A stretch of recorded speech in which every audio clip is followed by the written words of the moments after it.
Tonight, on the March 26th edition of Newswatch 18, Relay for Life was this weekend at Iowa State. See how Iowa State joined the fight against cancer. VEISHEA might not be for a month, but the events of the yearly tradition kicked off this weekend in Ames. Updates from all your Cyclone sports from over the weekend are coming up. Stay tuned. Is the warm weather going to stick around throughout this week? Stay tuned for your full weather forecast and more. You're watching Newswatch 18. This is Newswatch 18. Milwaukee.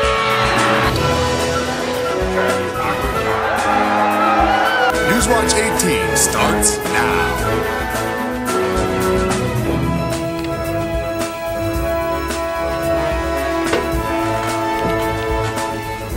Welcome back to Newswatch 18 with your 8 o'clock news. I'm Kate Hurley. And I'm Chrissy Amaya. Once a year, ISU students come together to raise money to fight a disease that touches everyone. Andrew Snyder joins us in studio with more. After numerous smaller events, Colleges Against Cancer teamed up with the American Cancer Society for their main event of the year. David Geiger and I have more. It's a fact. Cancer affects almost everyone. Well, when you think about it, cancer isn't just at Iowa State. It's not just in Iowa. It's not just in the United States. Cancer touches everyone all over the world. The annual ISU Relay for Life is a way for students to raise money and awareness for the fight against cancer. It's fun. I love seeing all the smiles on everyone's faces. Participants say Relay offers a chance to emotionally support those affected. I just know, like, when my mom and I first did it, it was like a healing process. It's for a really good cause. I mean, even if you haven't had like a family member or friend that has had cancer, it's really good to support people because they need all the support they can get. Cancer survivor Leslie Purd feels it's important to have students start advocacy now. You know, cancer's not a fun topic, but, you know, if you can look at it positively and know that you're going to make a difference, then we can do it together. She says it takes a positive attitude and group efforts to make life easier for cancer patients. And I think it's great to have the students involved because we can have this community come together and raise money and raise awareness. And then when people graduate and go off and do life, they can continue that advocacy. With David Geiger, I'm Andrew Schneider, ISU TV. Not counting after-event donations, they raised more than $89,000, and more than 1,200 community members registered to be a part of this year's event. If you heard singing in Central Campus this afternoon mixed in with the usual campanile music, you weren't mistaken. The Greek Week Karaoke Contest kicked off today as a way to celebrate Greek Week at Iowa State. Greek Week began this Sunday and the competition is fierce. The second round will be held Wednesday from 11 to 1. The top 4 teams selected will then move on to the finals set for Friday along with the lip sync finals. 200 people gathered Saturday at McFarland Park to watch a unique event. ISU TV's very own Catherine Bobolinsky has the story.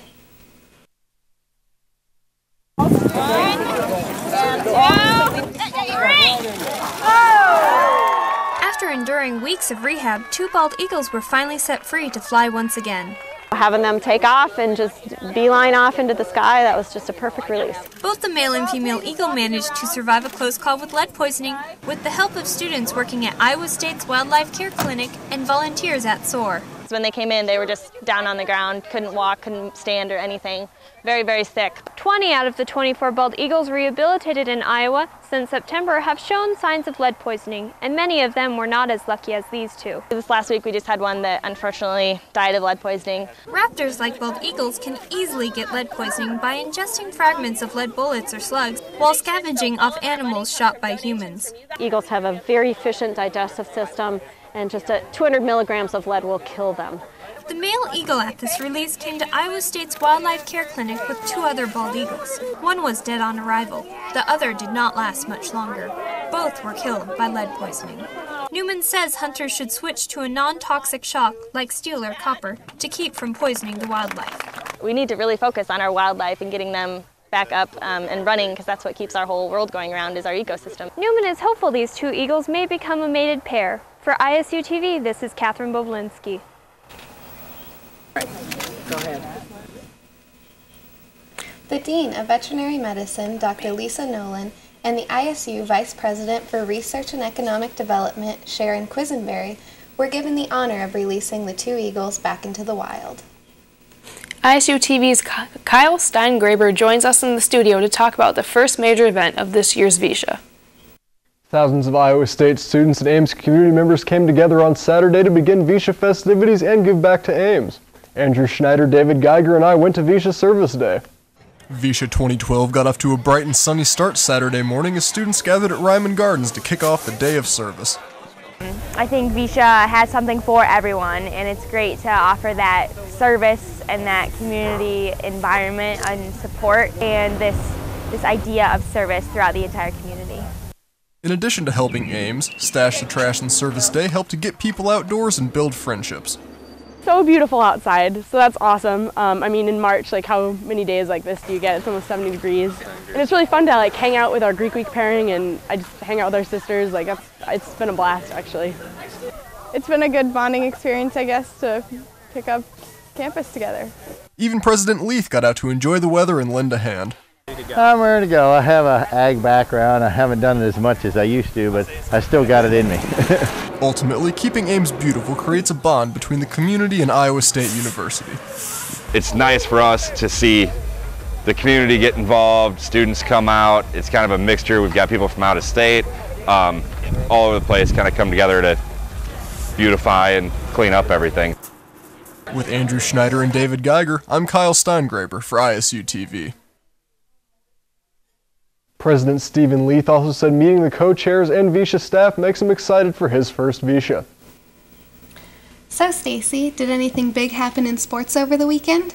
It did, Kate. It was a busy weekend in Cyclone sports. I have all your updates coming up. Stay tuned to Newswatch 18. Welcome back to Newswatch 18. I'm Stacy Stecker with your Cyclone sports update. The Iowa State gymnastics team tied for second at the Big 12 Championship Saturday in Norman, Oklahoma. The Cyclones tied with Missouri, and Oklahoma took home the championship title. Iowa State's Celine Paulus won the vault title at the meet. Paulus had a career-high tying 9.95. Paulus's score tied for second highest in the Big 12 championship history. Paulus also went third in the all-around with a 39.35. Sheila contributed 39.15 in the all-around, and Michelle Browning had a 39.25. The Cyclones had a season-high score of 196.025 in the meet. They had high marks in the vault and bars, scoring in the 49s. Now the Cyclones are waiting to hear their NCAA regionals matchups.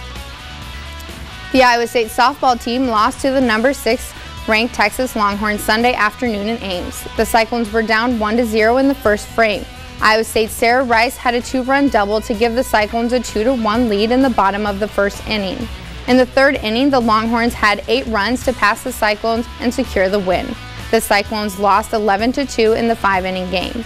Iowa State is now 9-18 overall and 0-3 in Big 12 play. The Cyclones will play next on Tuesday against Northern Iowa in Ames. The first pitch is set for 4 p.m. The Iowa State track and field team had 3 student athletes claim event titles in the ASU Invitational on Saturday in Tempe, Arizona. Iowa State senior Kiana Elahi received the title in the 400-meter hurdles with a time of 57.63 seconds. Elahi also anchored the 4x400-meter relay team, who finished second at the meet. Danielle Freer won the shot title with a mark of 51.09.75. Ryan Sandler claimed the title for the 110-meter high hurdles with a personal best of 14.51. A select group of Cyclones from the track and field team will return to Tucson, Arizona for the Gym Click multi-event shootout Thursday and Friday. The Iowa State women's golf team finished second at the Mountain View Collegiate Saturday. The meet consisted of 15 teams. Iowa State lost to Texas Tech, who received the team title with an 8.58. Iowa State carded a 2.84 in the third round to move into second. They received a 3-round total of 8.65. This is the second best 54-hole score in school history. Prima Thamarks and Punpaka Funtumambrung led the Cyclones and tied for 9th with a 2.16. Polson tied for 13th with a 2.18, and Sasikaran Anaim tied for 18th with a 2.19. The Cyclones will compete again on April 21st at the Lady Buckeye Invitational in Columbus, Ohio. And that's it for sports. Nathan, how's the weather looking? Thanks, Stacey. A little bit cooler today, but we do have warm temperatures back on the way. How warm do we get? Stay tuned after the break. You're watching Newswatch 18. Welcome back to Newswatch. We saw a bit of a cooler day today, still decently above average. We're about 15 degrees right now, 10 to 15 degrees above average. We saw a high of 61 degrees today. Normal's about at 50. And the low, we were still pretty mild last night, 49 degrees, and that's 19 degrees above average. So we didn't see any precipitation today so far, but we are going to see expected a little bit of showers tonight as a warm front moves in our area. Right now it's 59 degrees. It's partly cloudy out there, breezy, and it's actually pretty windy out there. Sustained winds from 20 to 25 miles per hour.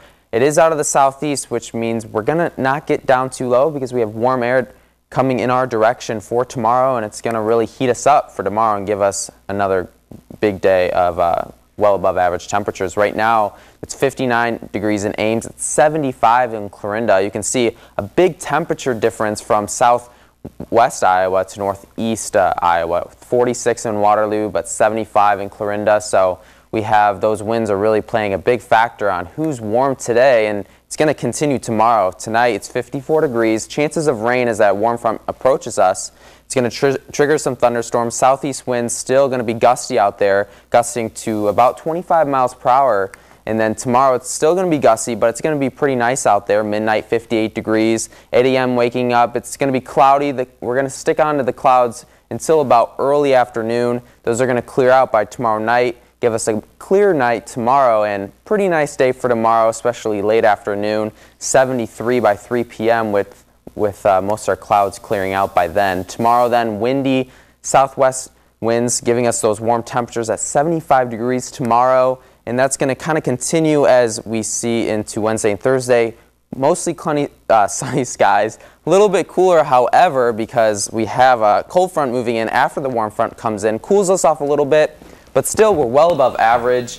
You know, those trees are blooming out there. I'm a little worried that we might see a late freeze happen in the next couple of months or a couple of weeks that might kind of ruin the chances for that to happen. And that's all we have for this edition of Newswatch 18. Join us tomorrow night at 8 for more news, weather, and sports. We leave you tonight with some footage of people enjoying the beautiful weather this weekend. Have a great night.